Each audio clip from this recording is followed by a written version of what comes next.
Hello everyone, I welcome you all to our channel. तो आज की वीडियो में हम लोग बात करेंगे कि जामिया हॉल जो कि मतलब जो बॉयज हॉस्टल्स है उसके बारे में, साथ साथ इसकी फीस क्या है। ठीक है। तो बॉयज हॉस्टल को पहले हम साइड रखते हैं, हम पहले हॉस्टल्स की बात करते हैं, चाहे वो बॉयज का हो गर्ल्स का हो, वो मैटर नहीं करता। ठीक है।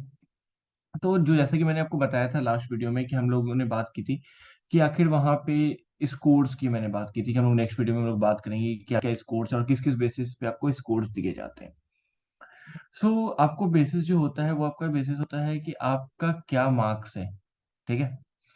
तो जैसे कि मार्क्स अगर आप स्कोर करते हो 45 से 55 के बीच में तो आपको 10 पॉइंट दिए जाते हैं, 55 से 65 के बीच में 15 पॉइंट दिए जाते हैं, 65 से 75 तो आपको 20 पॉइंट्स दिए जाते हैं, 75 से 85 अगर आपका स्कोर है तो आपको 25 पॉइंट्स दिए जाते हैं, और 85 से 90 अगर है तो 30 पॉइंट्स दिए जाते हैं। तो ये कुछ तरीका होता है, कुछ क्राइटेरिया होता है जिसके बेसिस पे आपको मार्क्स प्रोवाइड किए जाते हैं। तो ये मार्क्स आपको कब काम आते हैं, तो ये आपके पॉइंट की तरह काम करते हैं। और ये पॉइंट क्या होता है, ये पॉइंट आपको हॉस्टल दिलाने में आसानी करता है। जितना ज्यादा आपका पॉइंट होगा उतना जल्दी आपको हॉस्टल मिलता है। तो जैसे मान लेते हैं कि मेरा 75 से 85% के बीच में मार्क्स है, मतलब कि 82 हो सकता है और समथिंग। तो मुझे पॉइंट्स कितने मिलेंगे, तो मुझे 25 पॉइंट्स मिलेंगे। इसमें मैक्सिमम पॉइंट्स कितनी है, तो 40 पॉइंट्स है। तो जैसे कि मैंने आपको लास्ट वीडियो में जैसे मैंने आपको बताया था कि आपको हॉस्टल चूज करना है, हॉस्टल में आपको कैसे फॉर्म फिल करना है, फॉर्म फिल में आपको किस बेसिस पे पॉइंट्स प्रोवाइड किए जाएंगे, क्योंकि वहां पे तो सिर्फ दिया हुआ था चूज करने के लिए। आपको इस पॉइंट्स का भी ध्यान रखना है। Then after distance of the origin, origin का अगर डिस्टेंस अगर 1200 किलोमीटर तक है तो आपको 7 पॉइंट्स दी जाएगी। अगर 1200 किलोमीटर से कम है, इट मीन्स कि अगर आप बिहार तक भी रह रहे हो तो भी आपके जो किलोमीटर्स अराउंड बनेंगे, अगर ईस्ट बिहार को अगर हम छोड़ दें तो वहां तक आपके 1100 किलोमीटर के अराउंड बनते हैं। तो अगर आप उससे ज्यादा अगर है मुंगेर वगैरह के रीजन में, भागलपुर या बंगाल वगैरह से या नॉर्थ ईस्टर्न स्टेट से, तो आपके अबव 200 जाएगा, जिसके आपके 10 पॉइंट्स बनेंगे। ठीक है। और अगर आप अंडमान निकोबार जम्मू कश्मीर या इन सारी जगह से, तो आपके 10 पॉइंट्स ऑटोमेटिकली बनेंगे। तो इसकी हाईएस्ट पॉइंट्स कितनी है, तो 10 है। देन आफ्टर बात करते हैं seniority in university excluding school seniority. School की सीनियरिटी को अगर हम हटा दें तो आपकी सीनियरिटी क्या है यूनिवर्सिटी में। तो यूनिवर्सिटी में क्या होती है, बैचलर्स की होगी, फिर मास्टर्स हो सकता है। तो किसी का अगर कोई बैचलर्स फर्स्ट ईयर में है तो उसकी कितनी स्कोर होगी, तो उसके 5 पॉइंट होंगे। अगर वो सेकंड ईयर में है तो 7 पॉइंट्स होंगे। अगर वो थर्ड ईयर में है तो उसके 10 पॉइंट्स होंगे। तो मैक्सिमम पॉइंट्स कितनी है, तो 10 है। देन आफ्टर आते हैं इकोनॉमिक स्टेटस की। इकोनॉमिक स्टेटस यानी कि आपके फादर की इनकम एंड ऑल दिस। इसमें डबल स्टार लगा है, उसके अलावा इसमें 1 स्टार लगा है। इस स्टार का मतलब क्या है, अभी हम लोग इस स्टार के मतलब को देखेंगे। ठीक है। तो इसको मत छोड़ दीजिए कि हाँ स्टार से आपको तो लेस देन 5 लाख रुपीज, अगर इकोनॉमिक स्टेटस अगर आपका लेस देन 5 लाख है तो आपको 5 पॉइंट मिलेंगे। अगर आपका 5 से 8 लाख है तो आपको 3 पॉइंट्स मिलेंगे। और अभी एक नया ऑप्शन उसमें डाला गया है, अगर आपका 8 लाख से ऊपर अगर है तो, अगर आपका इनकम अगर 8 लाख से ऊपर है तो आपके स्कोर और कम होंगे। तो इसकी हाईएस्ट पॉइंट कितनी है, 5 है। Then after NCC NSS certificate.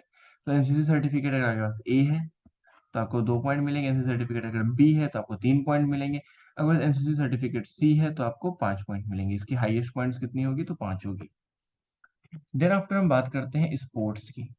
अगर आपने यूनिवर्सिटी स्पोर्ट्स में पार्टिसिपेशन किया है तो आपको 2 पॉइंट्स मिलेंगे। यूनिवर्सिटी पार्टिसिपेशन किया है जिसमें आप फर्स्ट सेकंड थर्ड अगर आप आए हो तो आपको 3 पॉइंट्स मिलेंगे। अगर आपने स्टेट रिप्रेजेंटेशन किया है तो आपको 4 पॉइंट मिलेंगे।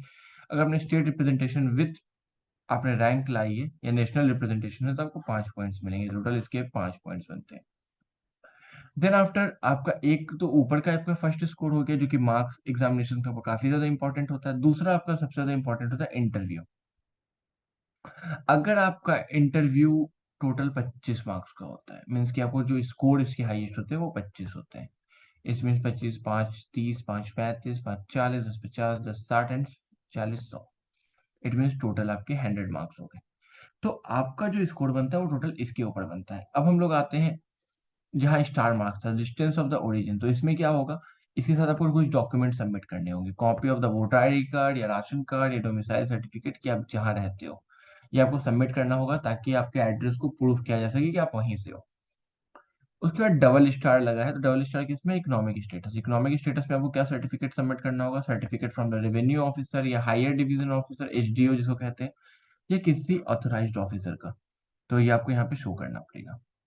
साथ साथ physically challenge students whose parents annual income is not above 1.5 lakh पर annum, जो भी फिजिकली उनको are exempted from paying of the room rent.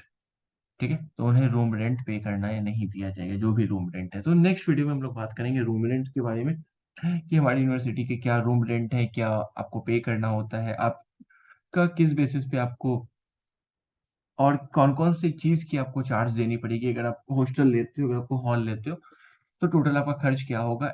Each and everything को हम लोग देखेंगे। साथ साथ आपको एक बात और मैं बताना चाहता हूँ कि इस बार की जो हॉस्टल फी है वो 2.3 टाइम्स फी खाई हुई है। मीन्स की जो पहले अगर 2,000 की फी होती थी, तो अभी वो अराउंड आपको 4.6 यानी कि 4,500 के अराउंड पड़ेगा, अगर 2,000 होती तो। अगर वही अगर 3,000 होती तो आपका और डबल, 2.3 टाइम्स। तो ऐसा कुछ है। तो इस वीडियो के लिए इतना ही। अगर आपको वीडियो इन्फॉर्मेटिव लगी है तो वीडियो को लाइक करें, दोस्तों के साथ जरूर शेयर करें। तो मिलते हैं अगली वीडियो में।